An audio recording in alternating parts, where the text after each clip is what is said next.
هەر خودی پەیمان خۆشی میوانە بێ لەگەڵمان پەیمان بەرزنجی کە سەرۆکی گروپی شاخەوانانی هەزار مێردە لە سلێمانیەوە بەشدارە لەگەڵمان. ئەم کاتتان باش بەڕێز. پێش هەموو شتێک هەر وەرزشێک پێویستی بە خێراییە و پێویستی بە تایم و کاتێکە کە دەست پێ بکات و کۆتایی پێبنێت لەسەر کات زۆر گرنگی هەیە. بەڵام وەرزشی شاخەوانیەکێکە لەو وەرزشانەی کە خوڵق و سەبر و تااقەتێکی ئەوێت و مەرجیش بەوە نییە کە زۆر پەلە و خێرابی. جگە لەم جیاوازیە چ جیاوازیەکی دیکە هەیە لە وەرزشی شاخەوانی کە ئێوە ڕوتان تێکردووە؟ بەڵێ سەرەتا دەستخۆشی بۆ ئێوەی ئازیز سوپاسانەکەم بۆ ڕخستنی ئەم بەرنامەیە. سوپاسی کەناڵی کوردستان 24ەکەم هیوای سەرکەوتنتان بۆ ئەخوازم. سەبارەت بە پرسیارەکان وەرزشی شاخەوانی یەکێکە لە وەرزشە دیارەکانی ئەمڕۆی هەرێمی کوردستان کە زۆر بەرفراوان بووە بە خۆشحاڵیەوە. ئێمەش وەکو ئافرەتێک من ماوەی 8 ساڵە گروپی شاخەوانی هەزار مێردم بە بیرۆکەی خۆم دامەزرانوە. لە ماوەی ئەم 8 ساڵەیە خاوەنی نزیکەی 800 بۆ 800 و بەرەوسەر گەشتی شاخەوانیم.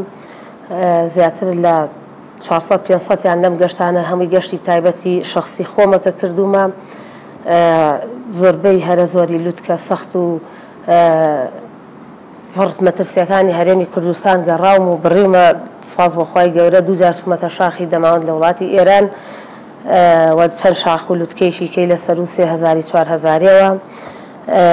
وەک دوێنێ بینیتان گروپی شاخەوانی هەزار مێرد ڕۆژی ساڵیادی دروستبوونی بوو لە چەمی ڕەزان ئامادەکاریەکی زۆرمان کردبوو، میوانێکی زۆریشمان بانگێشت کردبوو. بەڵام بەداخەوە لێرەوە ئەڵێم کە برایانی ئاسایش ڕێگەیان لەم بۆنەیە گرت و نانهێشت ئێمە ئەم بۆنەیە بکەین. دوامان خستووە بۆ هەفتەی ئایندە ئیشەڵڵا ئەگەر ئەم جارش برایانی ئاسایش ڕێگریمان لێ نەکەن. هەر لێرەشەوە لە ڕووی ئەم شاشە جوانی ئێوە داوای لێبوردن لەو شاخەوان و میواناناکەم کە دوێنێ ئامادە بوون و ئێمە نەمانتوانی بچینە خزمەتیان و خزمەتیان بکەین. ئەمە بەشێکی کەمی وەڵامەکەی تۆ بوو. بۆ وەڵامی دووەم جگە لە وەرزشی شاخەوانی من ڕاهێنەرێکی وەرزشی لەرزوانیم لە هۆڵی لەرزوانی لە بەکرەجۆ هۆڵی لەرزوانی ئیلیان. وەرزشی شاخەوانی و وەرزشی لەرزوانی بە یەکەوە گرێداوە و خۆشبەختانە بە سەرکەوتی ماوەی 8 ساڵە هەردووچیان ئەنجامەیە. باشە. خات و پەیمان شاخەکانی کوردستان سروشت و ژینگەی کوردستان تا چەند لەبارە تا چەند هاوکارە لەگەڵ ئەو خولیایی ئێوە ئەو وەرزشەی ئێوە؟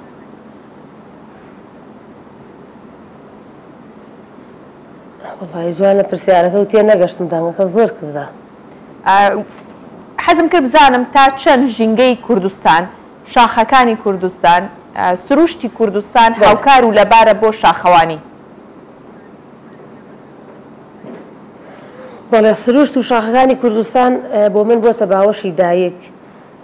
شاخەکانی کوردستان هەمووی لەبارە، هەمووی سروشێکی جوانی هەیە، هەمووی خۆشەویستی زۆر تایبەتی هەیە لە لای من. لەبەر ئەوە من هەمیشە شاخەکان و سروشتی کوردستان بە باوەشی دایک ئەزانم. بۆ ئێمەی شاخەوان زۆر سروشتی کوردستان لە هەر چوار پارچەی ساڵە چێژ و ڕەنگی تایبەتی خۆی هەیە. بۆیە وەرزشی شاخەوانی و سروشت بەیەکەوە ئاوێتە بکە بە هەموو تەمەنت نەت نەخۆش ئەەکەی نە ئێرەشە ئاڵۆزە بێ. باشە خات و پەیمان هەر وەرزش و هەر کارێک هەر خولیایەک بەشی خۆی تا پێی ئەگەی کۆمەڵێ لەمپەر هەیە لە بەردەم تا پێی ئەگەی. ئەو لەمپەڕانی کە لە بەردەمی وەرزشی شاخەوانی من بەبەستم تەنیا بۆ ئافرەتانە. بۆ ئافرەتان چییە لەمپەڕەکان و چۆن توانیوتانە بەسەر و لەمپەڕانەیە زاڵ بن؟ بەڵێ من وەک خۆم کە ئافرەتم 8 ساڵە شاخەوانیەکەم سەرەتا زۆر ڕێگریمان هەبوو. بەڵام مرۆڤ ئەگەر خولیای هەشتێ بوو ویستی لە هەر کارێکا بیکات و سەرکەوتوو بێ نابێژێ بەیتە قسەی دەوروبەر و ئاور مێرەوە بڕۆ ئیشی خۆت بکە. ئەو مەپەڕانی کە لەبەر ئافرەتی کووردا بەداخەوە هەتا ئێستا خێزانەکان زۆر ڕێگە بە ئافرەتان نان بێنە وەرزشی شاخەوانی هەم وەرزشی لەرزوانیش.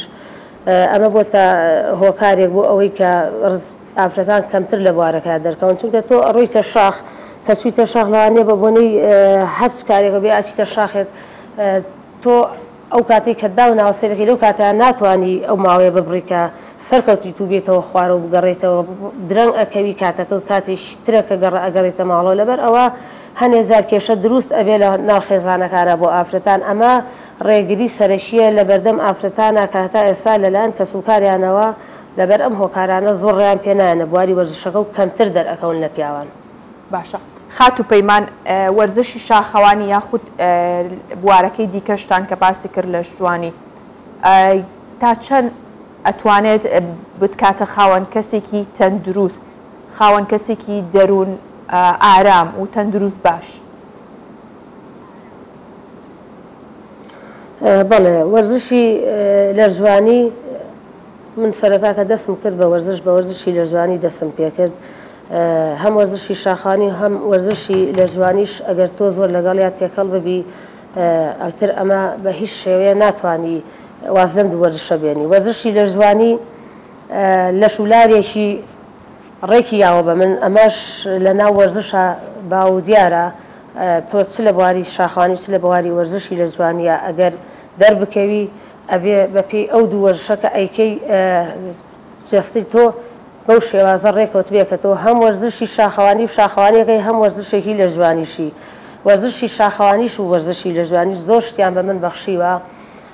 وەرزشی شاخانیەوەی پێی بەخشی و ناسینی زۆربەی شاخەکانی کوردستان و سروشتە جوانەکەیەتی ناسینی دەیان و سەدان هاوڕێی باشە. وەرزشی لە جوانیش بە هەمان شێوە دووری کردوم لە زۆر نەخۆشی و لە شولارێکی جوان و نەبوونی هیچ زیادەیە لە شولارما. هیوادارم هەموو خانمان هەموو ئەو کەسانی کە بە نەخۆشیەکانەوە ئەناڵێنن لە ماڵەوە سەردانی هۆڵەکانی لە جوانی بکەن ئەگەر ناشتوانن بچنە چیاکان ئەتوانن لە هۆڵەکانی لە جوانی بەلەوانی گرنگی بە تەندروستی خۆیان و بە لە شولاری خۆیان بن.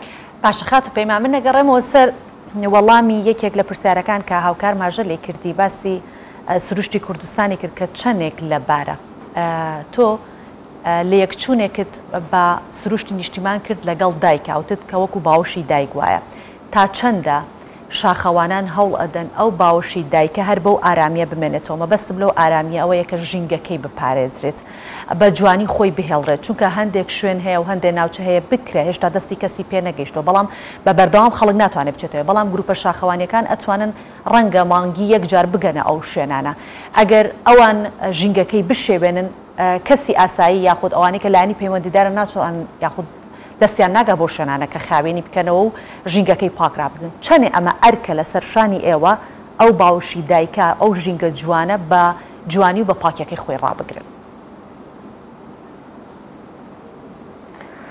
دەست خۆش بێ پاراستنی ژینگەی کوردستان ئەرکی هەموو شاخەوانێکە لە کوردستانە نەکە شاخوان ئەرکی هەر تاکێکی ئەم وڵاتەیە وەکو وتێ زۆربەی چیاکان کە شوێنی سەخت و بەرزن مرۆڤێکی ئاسایی ناتوانێت بگاتە ئەو شوێنانە غەیری شاخەوانەکان نەبێ بەداخەوە من ئەڵێم هەچی چووە شاخ و جانتاکەی کردە شانی دووبان تۆمی بەدەستەوە گر شاخەوان نییە چونکە شاخەوان لە هەمان کاتە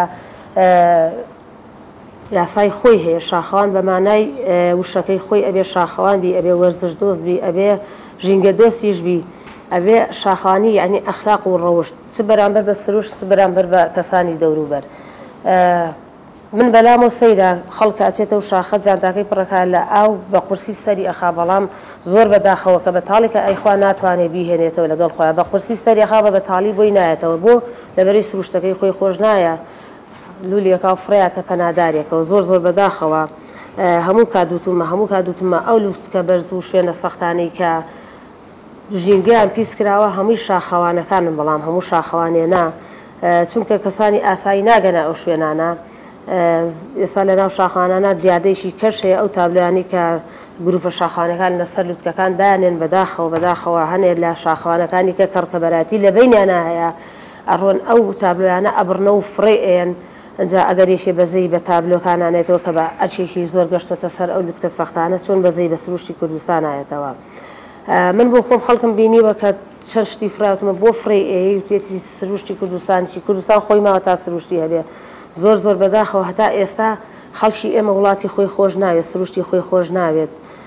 من بۆ نمونە ئەسمە ئەو شاخە بە هەموو ئەندامەکانی گروپی خۆمتە تەنانەت بنێشتێک ئایخۆن ئەبێ کاغزەکەی لە گیرفانیان نابێت من بۆ ڕێگای کێمەوە دەیان دەبە هەڵەگرمەوە هەتا جانتاکەم بگری کەمە گیرفانی جانتاکانمە کەمەش گیرفانمەوە ئەمە ئەوە ئەگەێنێ کە تۆ شاخت بە باوەشی دایکت زانی خەڵک چۆن داکی خۆی خۆشێ و حەزەکە باوەشێکی ئارامی هەبێ ئەبێ واش بکەین کە سروشتی کوردستان هەمیشە ئارام بێ بۆ شاخەوانان و بۆ ئەو گەشتیارانە و بۆ هەموو کەسێ کە ڕۆکاتە سروشتی کوردستان. بەڵێ خاتوو پەیمان بەرزنجی سەرۆکی گروپی شاخەوانی هەزار مرد لەگەڵمان بووی بە هیوای سەرکەوتن بە هیواین کە نمونەتان زۆر بێ و هەمووانی باست کرد پاراستنی ژینگەی کوردستان و شاخەکانی کوردستان ئامانجی سەرەکیەوە بێ سوپاس بۆ ئێوە بە هیوای سەرکەوتنی بەردەوامی. سپاس دەکەم.